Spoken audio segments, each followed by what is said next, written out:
ஜனநாயகன் படத்தை திட்டமிட்டு லீக் செய்த கருப்பாடு சிக்கிடுச்சு. 33 மணி நேரம் திட்டமிட்ட மாஸ்டர் ஸ்கெட்ச். இந்த டாப்பிக்கை பற்றி தான் இந்த வீடியோவில் நம்ம டீட்டெயிலாக வந்து பார்க்க போகிறோங்க. அதுக்கு முன்னாடி நம்ம சேனலை சப்ஸ்கிரைப் பண்ணாமல் இருந்தீங்கன்னா மறக்காமல் சப்ஸ்கிரைப் பண்ணிக்கோங்க. அப்போ தான் நம்ம சேனலில் போடக்கூடிய டெய்லி அப்டேட்ஸு, காசிப்பு, கிசுகிசு, ஹிடன் ஸ்டோரி இது எல்லாத்தையும் நீங்கள் உடனுக்குடனே வந்து தெரிஞ்சுக்க முடியும். அப்புறம் இன்னொரு முக்கியமான விஷயம், வீடியோவுக்கு மேலே வியூ ப்ராடக்ட்னு வந்து ஷோ ஆகும்.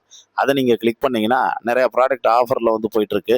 அதில் உங்களுக்கு ஏதாவது அத்தியாவசியம் தேவை இருந்தால் மட்டும் கிளிக் பண்ணி பர்ச்சேஸ் பண்ணிக்கோங்க. இல்லைன்னா ஸ்கிப் பண்ணி வந்து விட்டுருங்க.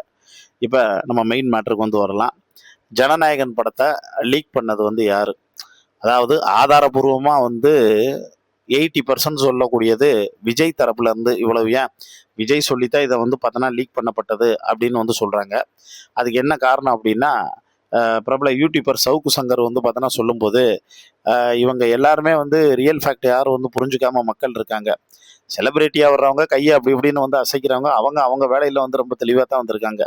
விஜய் வந்து அடுத்த படத்துக்கு இப்போயே வந்து கதை கேட்க ஆரம்பிச்சிட்டாரு. உங்களுக்கு தெரியுமா, அடுத்த படத்தில் த்ரிஷா விஜயும் சேர்ந்தே கூட வந்து பார்த்தோன்னா வந்து நடிக்கலாம்.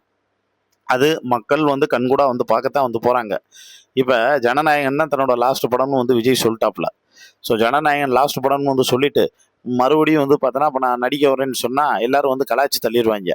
அப்போ மறுபடியும் பேக் டு ஃபார்ம் வந்து விஜய் உள்ளுக்குள்ளே சினிமாவில் நடிக்கிறதுக்கு என்ட்ரி ஆகணும்னு நினச்சிக்கோங்களேன். ஒரு ஸ்ட்ராங்கான ரீசன் வேணும். எப்படி இருந்தாலும் வருஷத்துக்கு ஒரு படம் தான் வந்து பண்ணுவாப்புல. இப்போ இந்த தேர்தல் நடந்து முடிஞ்சிருச்சுன்னு நினச்சிக்கோங்களேன். இதில் ஜெயிக்க மாட்டாருன்னு விஜய்க்கே தெரியும். சிஎம் ஆக மாட்டாருன்னு அவருக்கே வந்து தெரியும். ஆனால் ஒரு எதிர்கட்சியாக வந்து ஆகுறதுக்கான நிறைய சாத்தியக்கூறுகள் வந்து எல்லாமே வந்து இருக்குது. அப்படி இருந்தாலும் 5 வருஷத்துக்கு சும்மா இருக்க முடியுமா? எதிர்கட்சியாக இருந்தால் பெருசாக கல்லாவும் கட்ட முடியாது. அப்போ அது மாதிரி நேரத்தில் வந்து என்ன பண்ணுவார், மறுபடியும் அவர் நடிக்கிறதுக்கு உள்ளே வருவாப்புல. அப்படி உள்ளே வந்துச்சுன்னா எவனும் வந்து கலாச்சிடக்கூடாது. என்னடா இந்த கமலஹாசன் மாதிரி வந்து அங்கிட்டு போயிட்டு மறுபடியும் இருந்தாலும் இங்கிட்டு வந்திருக்காப்புல அப்படின்னு வந்து வச்சு செஞ்சிடக்கூடாது. அப்போ ஒரு ஸ்ட்ராங்கான வந்து பார்த்தோன்னா ரீசன், எல்லாருமே வந்து விஜய்கிட்ட வந்து கெஞ்சணும், சார் நீங்கள் வந்து நடிக்கணும் அப்படின்னு.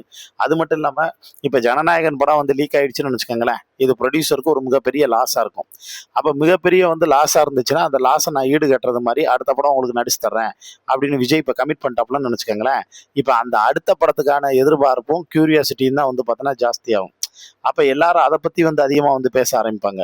அடுத்த ஒரு வருஷத்தில் அந்த படம் கரெக்டாக வந்து வரும்போது இந்த டாப்பிக்கை வந்து பார்த்தோன்னா மறந்துடுவாங்க. அதாவது விஜய் இனிமேல் நான் நடிக்க மாட்டேன் அப்படின்னு சொன்ன இந்த டாப்பிக்கை வந்து மறந்துட்டு, தலைவா அடுத்த படம் வந்து பார்த்தோன்னா எப்போ நீங்கள் நடிக்கணும் வைக்கணும் அப்படின்னு அப்படியே உசுப்பேத்தி அப்டேட் இது பண்ண உடனே ரசிகர்களோட சந்தோஷம் தான் என்னோட சந்தோஷம். அவங்களுக்கு நான் நடிக்கிறது தான் பிடிச்சிருக்கு அப்படின்னா அதையும் நான் வந்து பார்த்தோன்னா செய்வேன்.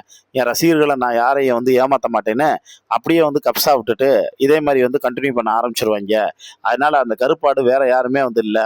பழிய தூக்கி மற்றவங்க மேலே வந்து பார்த்தோன்னா வந்து போடலாம். ஆனால் உண்மையிலே வந்து இருக்கக்கூடிய கருப்பாடு விஜய் கூட இருக்கக்கூடிய ஆதவ் அர்ஜுனா. ஏன்னா விஜய்க்கு லெஃப்ட் ரைட்டு வலது கை இடது கை அல்ல கை எல்லாமே இப்போதைக்கு அந்த ஆளு தான். ஸோ விஜய் என்ன சொல்கிறாப்புலையோ அதை வந்து அவர் தான் வந்து செய்கிறாப்புல. இதில் ஒரு மிகப்பெரிய மாஸ்டர் ஸ்கெட்ச் போட்டது கடந்த இதை எப்படி பண்ணலாம், இதை யார் மூலியமாக இது பண்ணலாம்னு ஒரு 33 மணி நேரம் வந்து பார்த்தோன்னா ஸ்கெட்ச் போட்டு யோசிச்சிருக்காங்க. அதில் முக்கியமான பங்கு யாருக்கு இருக்குன்னா, மேனேஜர் வந்து ஜெகதீஷனுக்கு வந்திருக்கு. விஜயினுடைய பிஆர்ஓ த்ரிஷாவுடைய பிஆர்ஓ நயன்தாரா எல்லாத்துக்குமே அந்த ஆளு தான் வந்து பார்த்தோன்னா பிஆர்ஓ. ரூட்டு கம்பெனியோட மேலாளர் அப்படின்னு வந்து பார்த்தோன்னா வந்து சொல்லலாம். ஆக்சுவலாக இவங்க எல்லாரும் வந்து சேர்ந்து தான் பக்காவாக வந்து இதை வந்து ரிலீஸ் பண்ணதாக வந்து சொல்லப்படுது. அதனால தான் வரக்கூடிய ஏப்ரல் 23 எலெக்ஷன் முடிஞ்ச உடனே மறுநாள் வந்து ஏப்ரல் 24 இந்த படத்தை தேட்டரில் வந்து ரிலீஸ் பண்ணோம் அப்படிங்கிற மாதிரி வந்து சொல்ல ஆரம்பிச்சிருக்காங்க. ஆனால் ஏற்கனவே படம் ரிலீஸ் ஆகி கிட்டத்தட்ட பல லட்சம் பேர் வந்து அதை வந்து டவுன்லோட் பண்ணதாகவும் அது வந்து அதிகமாக வந்து அங்கங்கே வந்து பகிரப்பட்டதாகவும் படத்தில் வந்து நிறையா வன்மம் இருக்கிறதாகவும் அதில் இஸ்லாமியர்களை வந்து ரொம்ப தப்பாக சித்தரித்து வந்து காட்டியிருக்கிறதாகவும் அதே மாதிரி வந்து தீவிரவாதிகளை தான் வந்து காட்டியிருக்காங்க வச்சுருக்காங்க. விஜய்க்கு எதுக்கு இந்த வேண்டாத வேலை? கடந்த அவருடைய 2-3 படங்கள்ல இதே மாதிரி தான் வந்து காட்டினாரு. இப்போ மறுபடியும் அதே இதுலையும் இப்படித்தான் வந்து காட்டுறாப்புல. இவர் மேலே வச்சிருக்கக்கூடிய மரியாதையே வந்து போச்சு அப்படின்லாம் கொந்தளிச்சிருந்தாங்க. அமீர் வந்து டைரக்டர் அமீர் சொல்லும்போது கூட லீக்கான அந்த படத்துலையும் வந்து சரி, அதுலேயும் முஸ்லீம் தான் வந்து தீவிரவாதியா, என்னைக்கு தான் இந்த தமிழ் சினிமா வந்து திருந்த போகுது, ஏன்டா உங்களுக்கெல்லாம் வேற வேலையே இல்லையா அப்படின்னு அவரு காட்டமாக வந்து பார்த்தோன்னா விமர்சனம்லாம் வந்து பண்ணியிருந்தாருங்க. இது ஒரு பக்கம் இருக்கக்கூடிய சூழ்நிலையில் இப்போ தாவேக்காவை சேர்ந்த ஆதவ் அர்ஜுனா வந்து என்ன பண்ண ஆரம்பிச்சிட்டாப்புல, அந்த குரூப்புகள்லாம் இது திமுகவோட திட்டமிட்ட வந்து சதி, பிஜேபியோட திட்டமிட்ட வந்து பார்த்தோன்னா சதி, உதயநிதியும் எல் முருகனும் வந்து பார்த்தோன்னா சேர்ந்து தான் இந்த வேலையெல்லாம் வந்து பண்ணியிருக்காங்க வச்சுருக்காங்கன்னு அப்படியே பழியை அங்கே தூக்கி வந்து போட, சரத்குமார் கொண்டு பெரிய பெரிய உச்ச நட்சத்திரங்கள்லாம் ஆதவ அர்ஜுனா கிடைக்கிற எல்லாத்தையும் அரசியலாக்க வேண்டாம், மூடிக்கிட்டு மட்டும் வந்து பார்த்தோன்னா வந்துருங்க. யாரும் இதை வந்து வேணும்னே வந்து இதெல்லாம் வந்து பண்ணியிருக்க மாட்டாங்க. இத்தனை வருஷம் இண்டஸ்ட்ரியல் நடக்காத இப்போ ஒரு அவலக்கேடு இப்படி வந்து நடந்திருக்குன்னா நல்லா நல்லா யோசிச்சு பாருங்க அப்படின்னு அவங்க வந்து சொல்ல, செல்வமணி வந்து என்ன சொல்லியிருக்காரு அப்படின்னா, ஏன்னா அவர் தான் பெப்சி தலைவர், அவர் சொல்லும்போது எங்கள் சைடு இருந்து கசிகிறதுக்கான வாய்ப்பே வந்து கிடையாது, எடிட்டர் சைடு இருந்து கசிகிறதுக்கான வாய்ப்பும் கிடையாது, யாராவது வந்து ஒரு வீட்டுக்கு திருட போகிறவன் அவனே வந்து அங்கே வந்து விசிட்டிங் கார்டை வந்து விட்டு வருவானா, அதனால இது வந்து வேற யாரோ வந்து பண்ணியிருக்காங்க, அல்ட்ரா கட்சியில் வந்து பார்த்தோன்னா வந்திருக்கு அப்படின்னு அவர் வந்து ஒரு பக்கம் வந்து சொல்ல, அதே மாதிரி சென்சார் போர்டில் இருந்து எங்கள் சைடு வந்து ஏகப்பட்ட படங்கள் இருக்குங்க, இது வரைக்கும் எதுவுமே வந்து பார்த்தோன்னா ஒன்று கூட வந்து கசிஞ்சதே இல்லை அப்படின்னு அவங்க தரப்புலையும் வந்து விளக்கம் கொடுத்துருக்காங்க. இப்போ விஜய் தான் அந்த கருப்பு ஆடு அப்படின்னு வந்து பார்த்தோன்னா தெரிஞ்சதுக்கப்புறமும் ஒவ்வொருத்தவங்களும் ஒவ்வொரு விமர்சனமாக வந்து பார்த்தோன்னா பேச ஆரம்பிச்சிட்டாங்க. இருந்தாலும் இதை பற்றி உங்களுக்கு தோணக்கூடிய கருத்துக்களை மறக்காமல் கீழே இருக்கக்கூடிய கமெண்ட் பாக்ஸில் மென்ஷன் பண்ணுங்கள்.